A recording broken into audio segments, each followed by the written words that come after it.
கர்த்தரின் பரிசுத்த நாமத்துக்கு மகிமை உண்டாவதாக. இயேசு கிறிஸ்து நாமத்தினாலே உங்களை வாழ்த்துகிறேன். கிறிஸ்துக்கு பிரியமானவர்களே, இன்றைக்கு வார்த்தை என்ன பேசணும்னு சொல்லிட்டு கர்த்தரிடத்தில் தியானிக்கும் போது கர்த்தர் இந்த ஒரு வார்த்தையை வெளிப்படுத்தினார்.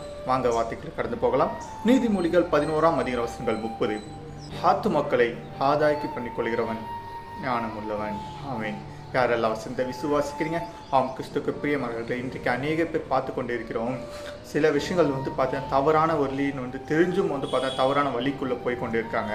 அவங்க சிந்திச்சு பார்த்தாங்கன்னா இது தவறு, இது நம்ம செய்யக்கூடாதுன்னு சிந்திச்சு பார்த்தாங்கன்னா இன்னைக்கு அவங்களோட ஆத்துமக்களை பார்த்தீங்கன்னா பாதுகாத்து கொண்டு இருந்திருக்கலாம்.